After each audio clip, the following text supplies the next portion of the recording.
नमस्कार, मैं हूं आयुष कुमार और आप सभी का स्वागत है टीवी 45 के इस खास पेशकश में। अपने बयानों के कारण लगातार चर्चे में रहे डेहरी के आरजेडी विधायक फतेह बहादुर ने एक बार फिर विवादित बयान दिया है। मां सरस्वती पर आपत्तिजनक टिप्पणी कर सियासी बवाल मचाने की पृष्ठभूमि तैयार कर दी है। शुक्रवार 29 दिसंबर को दाऊदनगर आए फतेह बहादुर ने एक प्रेस वार्ता में मां सरस्वती के बारे में आपत्तिजनक बयान दे डाला है। उन्होंने कहा कि सरस्वती को सनातनी ग्रंथों में ब्रह्मा की पुत्री कहा जाता है, लेकिन ब्रह्मा ने उन्हीं से शादी की थी। इसके साथ ही उन्होंने सरस्वती पूजा पर भी आपत्ति जताते हुए कहा कि पूजा चरित्रवान की होनी चाहिए। इससे बढ़िया है कि सभी विद्यालयों में सरस्वती की जगह मां सावित्री बाई फूले की तस्वीर लगानी चाहिए और उन्हीं की पूजा और प्रार्थना होनी चाहिए। साथ ही उन्होंने कहा कि कांग्रेस और बीजेपी जैसी पार्टियों में मनुवादियों का कब्जा है और उनका जो जिस तरह प्रार्थना होता है विद्यालय स्टार्ट में, इनका वंदना होना मतलब की चाहिए। स्कूल में पढ़ाई शुरू होने से पहले हर रोज, और 3 जनवरी को इनका जयंती है। हर विद्यालय में 3 जनवरी को इनका जयंती मना करके हर विद्यालय में याद करना चाहिए, क्योंकि शिक्षा की देवी यही है, न कि सरस्वती है।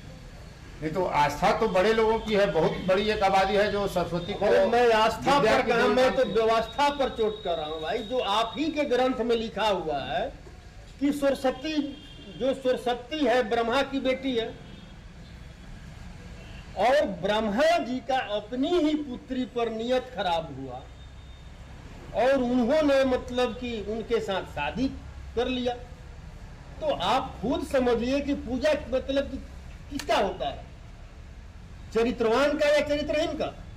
और ये भी चरित्रवान चरित्रहीन वाला बात मैं नहीं बोल रहा हूं, ये संत कबीर दास ने मतलब कहा है, मैं उनका कहा हुआ बात कह रहा हूं। इधर आरजेडी विधायक फतेह बहादुर सिंह के इस विवादित बयान पर बीजेपी ने सीधे तौर पर नाराजगी जाहिर की है। पार्टी प्रवक्ता अरविंद कुमार सिंह ने कहा कि आरजेडी के विधायकों की राक्षसी प्रवृत्ति है, वह इस तरह के बयान देते रहते हैं। उन्होंने कहा कि अगड़ा पिछड़ा की राजनीति करने वाले आरजेडी के विधायक यह भूल जाते हैं कि देश के प्रधानमंत्री नरेंद्र मोदी पिछड़े समाज से आते हैं। बीजेपी के प्रदेश अध्यक्ष सम्राट चौधरी भी पिछड़े समाज से ही हैं। का मतलब राजसी प्रवृत्ति और जलादी संस्कृति और दलालों से भरा हुआ दल है। तो इस तरह से जो राजद के दलदल हैं, राजसी प्रवृत्ति वाले लोग हैं, वो इसी तरह का बयान देंगे। हिंदुओं के देवी देवताओं को गाली देने का, हिंदुओं को बांटने का, अगड़ा पिछड़ा करने का उनको समझ में नहीं आता है कि श्री सम्राट चौधरी भी पिछड़े समाज से हैं। और जिस तरह से तेजस्वी यादव हैं उसी तरह से वो भी पिछड़े समाज से हैं। माननीय प्रधानमंत्री जी अति पिछड़े समाज से हैं। यहाँ कोई अगड़ा नहीं है, सारे पिछड़े का जमात है। और उसी में ये बेचैन है, चूंकि विकास भारतीय जनता पार्टी कर रही है, काम राष्ट्रवाद का भारतीय जनता पार्टी कर रही है। और फतेह बहादुर सिंह के बयान के बाद से बिहार की राजनीति में भूचाल आ गया है। लगातार वाद विवाद हो रहा है, आरोप प्रत्यारोप लग रहे हैं। और इसी पर पूरी बातचीत करने के लिए हमारे साथ खुद आरजेडी विधायक फतेह बहादुर सिंह फोन लाइन पर जुड़ चुके हैं। आपका टीवी 45 में बहुत बहुत स्वागत है फतेह बहादुर जी।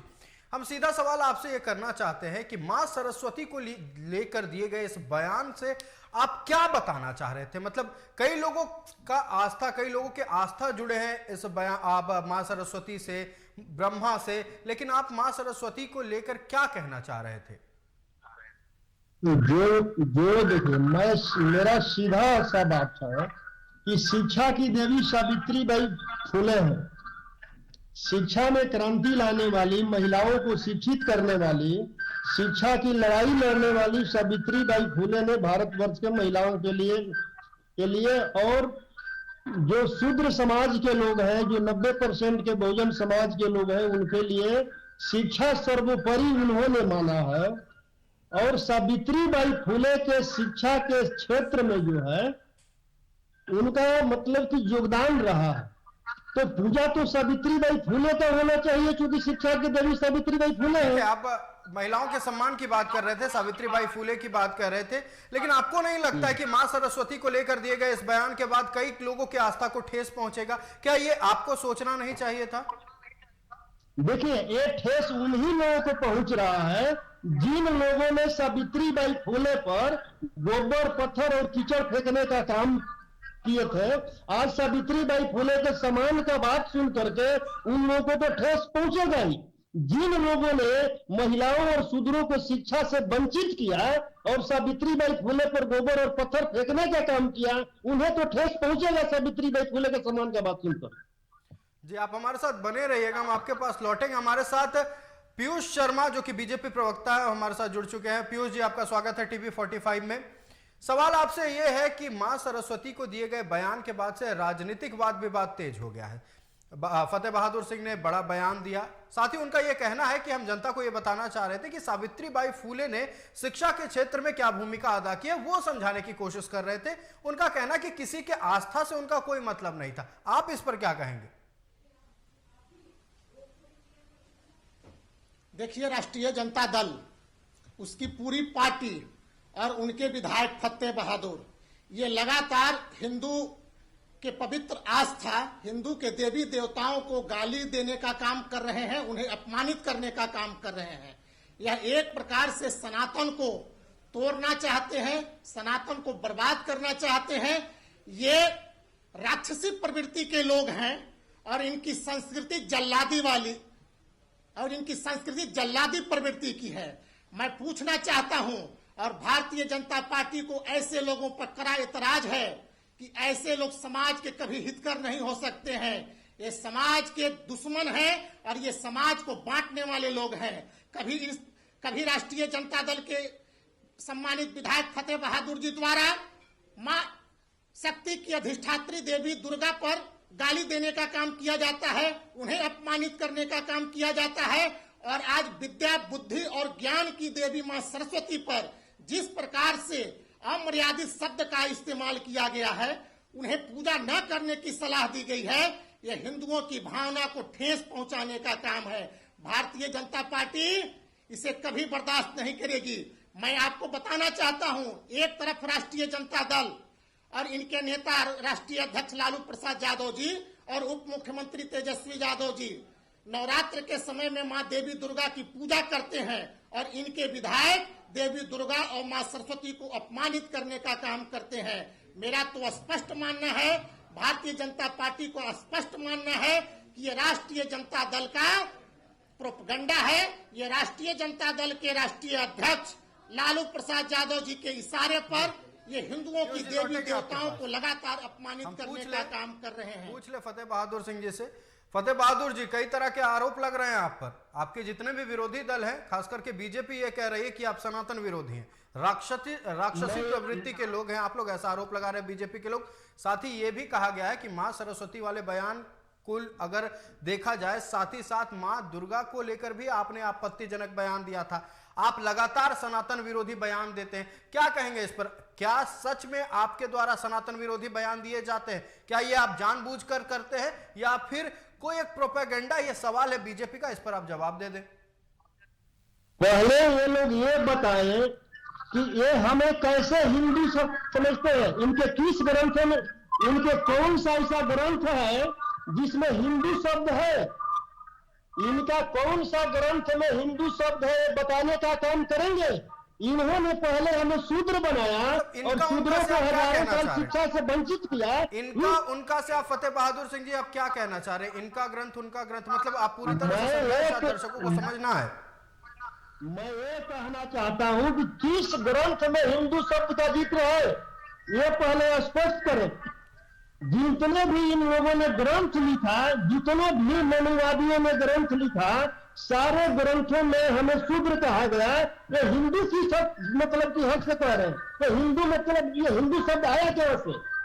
और आज जो अयोध्या में जो राम मंदिर का उद्घाटन का बात चल रहा है कि राम मंदिर का उद्घाटन होने वाला है, उसमें प्राण प्रतिष्ठा होगा, उसमें ब्राह्मणों द्वारा प्राण डाला जाएगा, तो भाई मैं इस पर भी बात करता हूं कि जो लोग पत्थर में प्राण डाल सकते हैं वैसे लोगों को सरकार को चिन्हित करना चाहिए और बॉर्डर पर जहां मेरा सेना लड़ रहा है वहां खड़ा करना चाहिए। मतलब आपको कि हमारे जो सेना है राम वो जन्मभूमि में अयोध्या में जो मंदिर बन रही है उसके प्राण प्रतिष्ठा से भी दिक्कत है आपको, फतेह बहादुर सिंह जी? नहीं, अगर पत्थर में प्राण डाल सकते हैं तो हमारे बॉर्डर पर जो सेना शहीद होता है उसमें प्राण क्यों नहीं डाल सकते हो? एक तरफ गंदा फैलाना आप एक आस्था के विषय पर सवाल खड़ा कर रहे हैं। देखिए, आप एक आस्था के विषय पर सवाल खड़ा कर रहे हैं फतेह बहादुर सिंह जी। 22 जनवरी को प्राण प्रतिष्ठा होना है अयोध्या में, श्री राम जन्मभूमि के मंदिर का प्राण प्रतिष्ठा होना। आप कह रहे हैं कि अगर जो लोग पत्थर में प्राण डाल सकते हैं उन्हें बॉर्डर पर खड़ा करना चाहिए। मतलब आप सीधे तौर पर खिलवाड़ कर रहे हैं हिंदू जाति सनातन के आस्था के साथ, प्रभु श्री राम के भक्तों के आस्था के साथ। मतलब आप कहना क्या चाह रहे हैं ये शायद किसी को समझ में नहीं। आप किसी प्रोपेगेंडा के तहत कह रहे हैं या फिर आप भूल चूक से ये कह रहे हैं या फिर आप पूरे अपनी बातों को समझा नहीं पा रहे। तीनों में से कोई एक बात होगी। आप अगर अपनी बात को समझा पाए तो ज्यादा अच्छा होगा। सरकार का काम है देश के जनता के लिए विद्यालय खोले, हॉस्पिटल खोले, रोजगार दे। देखिए रोजगार तो मंदिर बनाने में भी मिला सरकार है। का काम है। सरकार का रोजगार तो काम मंदिर मतलब कि बनाने में मंदिर भी में मिला है बनाने फतेह का नहीं बहादुर है। जी। हाँ, मैं कहता हूं अगर जो पत्थर में प्राण डाल सकता है तो जो हमारे बॉर्डर पर सैनिक लड़ रहा है वो शहीद हो रहा है उसमें प्राण क्यों नहीं डाल सकता है? मतलब आपको आपत्ति है कि प्राण प्रतिष्ठा होनी अरे नहीं चाहिए? आपत्ति नहीं, मेरा तर्कपूर्ण जवाब, मेरा सवाल है, ठीक है, जवाब ठीक है, हम दीजिएगा। लौटेंगे आपके पास। जो व्यक्ति पत्थर में प्राण डाल सकता है बॉर्डर पर हमारे ठीक है, हम सैनिकों आपके के पास लौटेंगे। शहीद हमारे में- साथ पीयूष शर्मा जी हमारे साथ जुड़े हुए हैं। पीयूष शर्मा जी, फतेह बहादुर सिंह जी कह रहे हैं कि प्राण प्रतिष्ठा जो अयोध्या में राम मंदिर का हो रहा है, जो लोग, उनका सवाल यह है कि जो लोग एक पत्थर में प्राण डाल सकते हैं उन्हें बॉर्डर पर खड़ा कर दिया जाए। क्या कहेंगे इसके बारे में?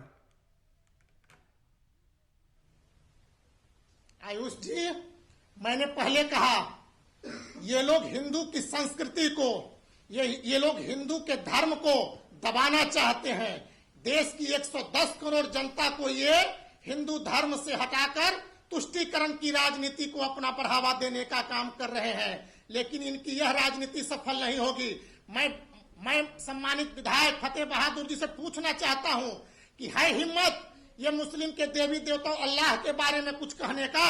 यदि है हिम्मत तो ये मुस्लिम के अल्लाह के बारे में कुछ करने की, मैं बीच फतेह बहादुर जी बताइए, जवाब दीजिए। दूध का दूध और जवाब पानी दीजिए का पानी, औकात पता चल जाएगा।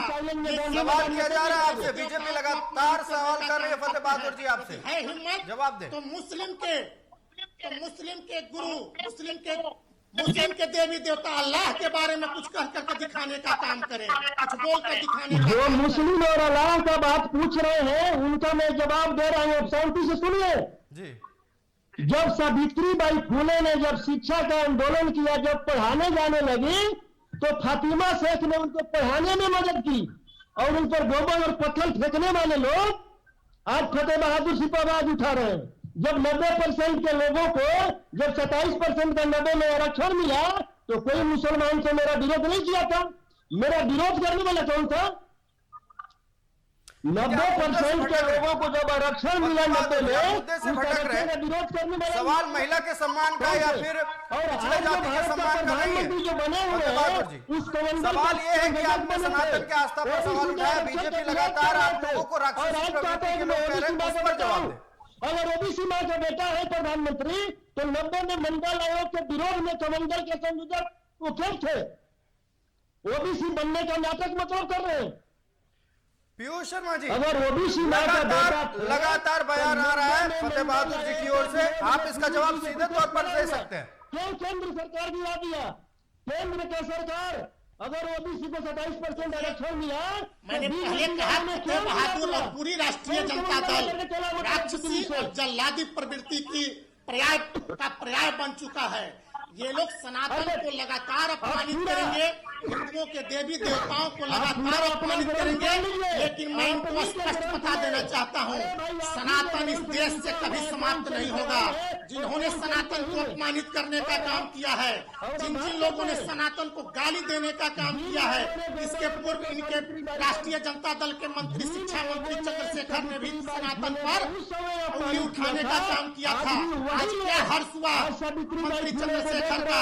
ऐसा हर्ष हुआ अपने मंत्रालय जाना बंद कर दिए। उनका यह हर्ष हुआ कि उनके मंत्रालय में कई डिसीजन हो रहे हैं और उनके सचिव बिना उनसे पूछे हुए कई डिसीजनों को करने का काम कर रहे हैं। देखिए, मैं बता देना चाहता हूं, ऐसे लोगों का अंत तय है। राष्ट्रीय जनता दल जो सनातन का अपमान कर रहे हैं, जो सनातन को गाली दे रहे हैं, जो हिंदुओं के देवी देवताओं को लगातार अपमान करने का काम कर रहे हैं, ये जल्लादी प्रवृत्ति के लोग, ये राक्षसी प्रवृत्ति के लोग, इनका विनाश निश्चित तय है। देश की जनता, बिहार की जनता हिंदुओं के देवी देवताओं के अपमान को कभी बर्दाश्त नहीं करेगी। भव्य जो आज राम मंदिर बन रहा है, इनके नेता कहा करते थे राम ओबीसी एससी एसटी के महिलाओं को शुद्धिकरण के नाम पर तिथि नहीं बताएंगे। आज मैंने इनको तिथि बताकर भी यह देश में साबित करने का काम किया कि राम मंदिर भी बना, ठीक है, और वह देश शर्मा जी, और वह ठीक तिथि है, भी निर्धारित हो गई, और अब उसका हमने आपसे सवाल किया, फतेह बहादुर सिंह जी आपसे सवाल किया, हम आपको फिर बोलने का समय देंगे। पीयूष शर्मा जी कुछ बोल रहे हैं, बारी बारी से आप अपनी बातें रखें, जनता को समझ आनी चाहिए, क्योंकि दोनों के आवाज के बीच आवाज दब जा रही है। पहले पीयूष शर्मा जी क्या कह रहे हैं वो सुन लेते हैं, हम आपके पास लौटेंगे। फतेह बहादुर जी जरूर लौटेंगे। पीयूष जी, इन्होंने जो आज भव्य राम मंदिर का उद्घाटन 22 जनवरी को होने जा रहा है, उस पर इन्होंने सवाल उठाने का काम किया है। मैं इनसे पूछना चाहता हूं, क्या राम आपके देवी देवता नहीं है? क्या राम में आपकी आस्था नहीं है? आज पूरे देश की जनता, 140 करोड़ जनता, इस ऐतिहासिक फैसले से, इस ऐतिहासिक निर्णय से, भव्य राम मंदिर के निर्माण से एक तरफ उत्साह और खुशी मना रहा है, और आप है जो सनातन को अपमान कर रहे हैं, राम को गाली देने का काम कर रहे हैं। देश की आपके पास जनता लौटेंगे, आपको कभी हमने माफ आपको करने समय वाली नहीं दिया। है। फतेह बहादुर जी से हम कुछ बातें ले लें। फतेह जी, सवाल ये नहीं है, देखिए आप लगातार इनका ग्रंथ उनका ग्रंथ ये सवाल करते रहते हैं। सवाल हम आपसे करना चाहते हैं, आपके ग्रंथ और उनके ग्रंथ में क्या अंतर है, पहले ये समझाएं आप।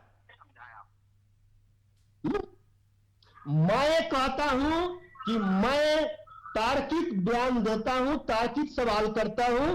सावित्रीबाई फुले ने शिक्षा की देवी है, मैंने यही नहीं कहा कि सावित्रीबाई फुले की पूजा होनी चाहिए, ठीक है, सम्मान मिलना चाहिए, कोई उनका अपमान कर भी नहीं रहा है, लेकिन आपने आस्था पर सवाल उठा दिया ना। देखिए, जब बहुजनों के सम्मान का बात होता है, तब इन लोगों के सीने में दर्द होता है। जब 90 में आरक्षण मिला जब 90 में ओबीसी को आरक्षण मिला, तो इन लोगों ने मतलब सरकार गिरा दिया। और भारत का प्रधानमंत्री कहते हैं कि मैं ओबीसी माँ का बेटा हूं। अरे भाई, जब आप ओबीसी माँ का बेटा है, तो आपने मंडल आयोग का रिपोर्ट अभी तक नहीं पढ़ा है क्या? अभी 40 रिपोर्ट है, लागू कर दीजिए ना। अगर ओबीसी माँ का बेटा है आप, तो मंडल आयोग का 40 रिपोर्ट आप लागू कर दीजिए। देखिए, ओबीसी होने का ढोंग बंद करिए। ओबीसी का ढोंग करते हैं। और फतेह बहादुर सिंह जी तो कह रहे हैं कि इन्हें दिक्कत इसलिए हो गई क्योंकि हमने सावित्रीबाई फुले का नाम लिया। वो उस बारे में बात ही नहीं करना चाह रहे हैं जो मां सरस्वती को लेकर हो या मां दुर्गा को लेकर बयान हो। उनका कहना है कि सावित्रीबाई फुले का हमने जिक्र किया और उससे बीजेपी वालों को दिक्कत हो गई। क्या कहेंगे इस पर? एक मिनट, मैं सावित्रीबाई फुले का इन्होंने नाम लिया है। ये लोग जाति पाति, धर्म अधर्म की भावना से पूरे बिहार को, पूरे देश को बांटना चाहते हैं। सावित्रीबाई फुले जिस समाज से आती थी, भारतीय जनता पार्टी आज वही अति पिछड़ा समाज का नेता देश का प्रधानमंत्री है।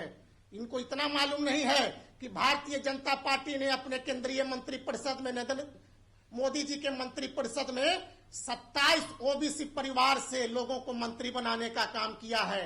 अपने मंत्रिमंडल में 10 महादलित, दलित और महादलित लोगों को जगह दे करके उन्हें सम्मानित करने का काम किया है। भारतीय जनता पार्टी में जो बिहार के आज प्रदेश अध्यक्ष फतेह बहादुर जी, आप ही के सवाल का जवाब लिया जा रहा है। आपने जो सवाल उठाया है पीयूष शर्मा जी उसी का जवाब दे रहे हैं। आप भी सुन लीजिए, आप भी सुन लीजिए। आपको समय दिया गया बोलने का, आपने सवाल उठाया, उस सवाल का पीयूष शर्मा जी जवाब दे रहे हैं। जवाब आप भी सुन लीजिए, उनकी ओर से क्या कहना है इस मुद्दे पर। पिछड़ा पर मैं कहता हूं जिसकी जितनी हकदारी उतनी उसकी भागीदारी। तो मैं पूछना चाहता हूं इनके नेता लालू प्रसाद यादव जी, तेजस्वी यादव जी से, तेजस्वी यादव जी उप मुख्यमंत्री की गद्दी छोड़ करके क्यों नहीं किसी अति पिछड़े के बेटे को उप मुख्यमंत्री पद पर बैठाने का काम कर रहे हैं। मैं इसे पूछना चाहता हूं, जिस सावित्रीबाई फुले का इन्होंने नाम लिया है वो अति पिछड़ा समाज से आती थी, तो क्यों नहीं तेजस्वी यादव जी उप मुख्यमंत्री की गद्दी छोड़ करके किसी अति पिछड़ा समाज के बेटे को गद्दी पर बैठाने का काम करते हैं। ठीक है, आपने जो भी मुद्दे उठाए सारे बातों को फतेह बहादुर सिंह जी ने सुना। आपने जो सवाल किया आपको जवाब मिला। फतेह बहादुर जी, आप अब क्या कहेंगे, आप बोलिए। आप फेक ओबीसी हो, अगर ओबीसी हो तो अभी समय है आपके पास। मंडल आयोग का 40 का 40 सिफारिश अब लागू कर दो। अगर आप चाहते हैं कि मैं ओबीसी मतलब कि साबित कर दूं, ये पूरा देश का ओबीसी इंतजार कर रहा है। अगर आप ओबीसी हैं सही में तो मंडल आयोग का 40 का 40 सिफारिश आप लागू कर दीजिए। और ओबीसी का संख्या 63% है। आप 10% वालों को 10% आरक्षण जब दे दिया है तो 63% वाले को 63% अब दे दीजिए ओबीसी को, अगर आप ओबीसी है तो। अगर दलित का समान, अगर दलित को समान देना चाहते हैं तो पूरी 90% वाले को 90% आरक्षण आप दे दीजिए। जब आप 10% वालों को 10% अब दे दिया है तो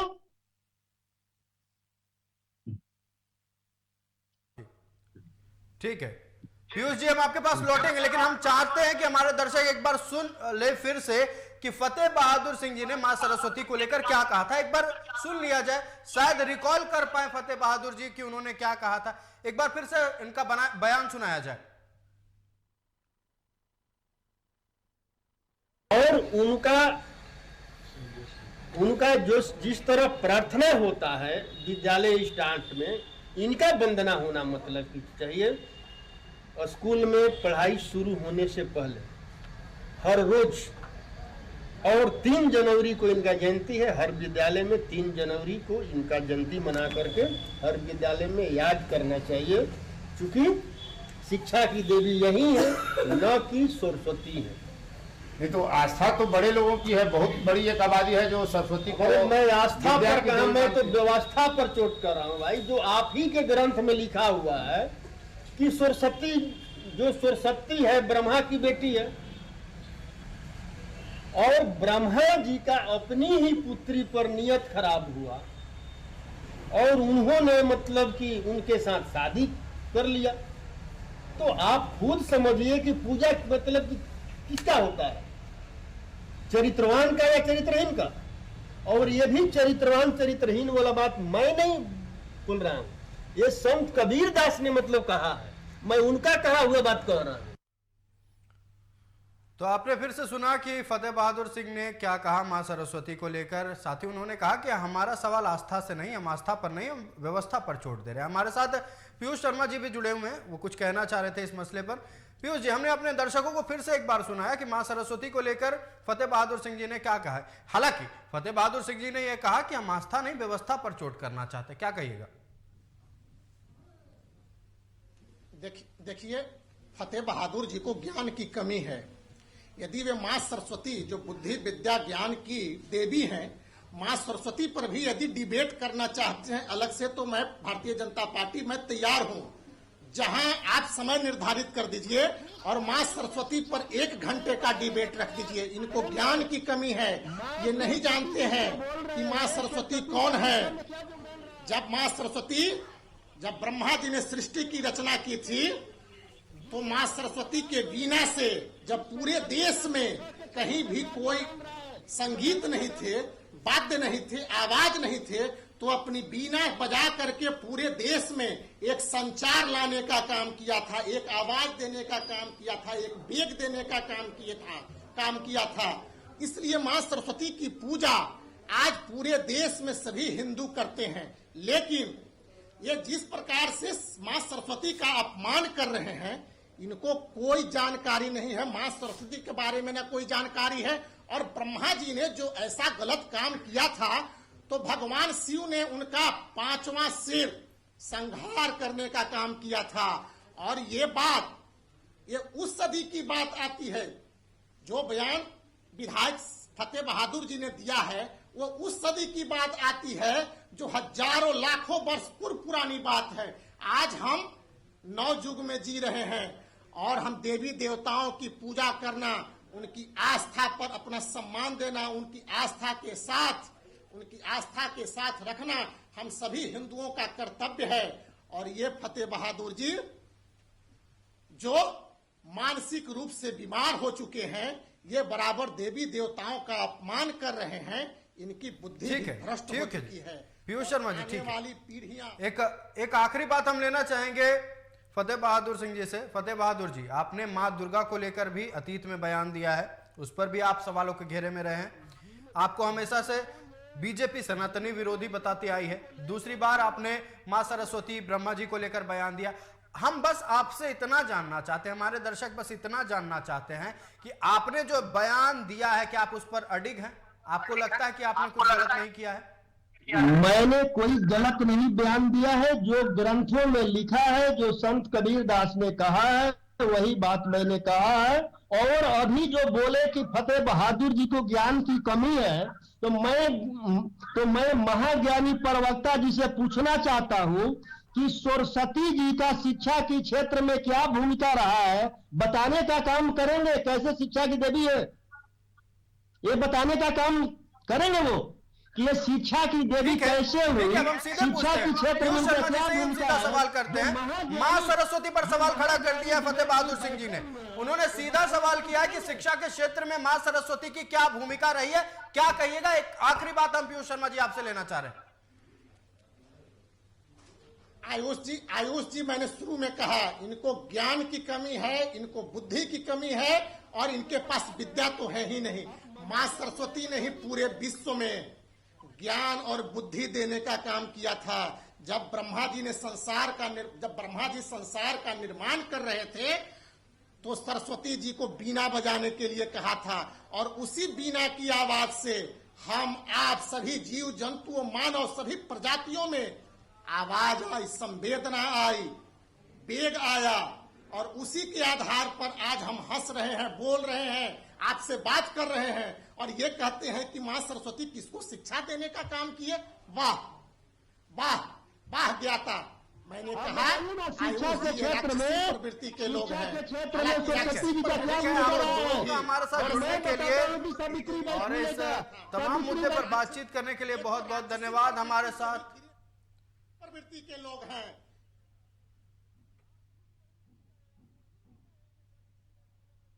काम किए हैं। अब वही लोग ना है जो 90 में आरक्षण मिला तो सरकार गिरा दिया। ठीक है, बहुत बहुत शुक्रिया आप दोनों का हमारे साथ जुड़ने के लिए। हमारे साथ खुद फतेह बहादुर सिंह आरजेडी विधायक जुड़े हुए थे और पीयूष शर्मा बीजेपी प्रवक्ता जुड़े हुए थे। तमाम तरह के सवाल सनातन को लेकर, आरक्षण को लेकर उठे, तमाम जवाब सामने आए, लेकिन फतेह बहादुर सिंह का एक बहुत बड़ा बयान सामने आया है। टीवी 45 के बकायदा लाइव सेशन में उन्होंने ये बातचीत की है। उन्होंने मां सरस्वती पर सवाल उठाया। उन्होंने कहा कि मां सरस्वती का शिक्षा के क्षेत्र में क्या योगदान रहा है। अब हमारी जनता, हमारे दर्शक समझदार हैं और ये डिसाइड करना है इनको कि फतेह बहादुर सिंह जी ने जो कहा वो सही था, कि जो ज्ञान दिया गया है या फिर जो तमाम जानकारियां दी गई हैं बीजेपी प्रवक्ता की ओर से, उसमें क्या दम था। सवाल बड़े हैं, सवाल कई हैं, लेकिन सनातन को लेकर हमेशा से उठे बात और सनातन को लेकर हमेशा से दिए गए बयान फतेह बहादुर सिंह को विवादों के घेरे में डाले हैं। अब सवाल यह है कि अब देखना है आगे इनके बयान पर क्या कुछ होता है। आज के इस खास पेशकश में इतना ही। देश, दुनिया और राज्य की तमाम खबरों के लिए देखते रहिए TV45। नमस्कार।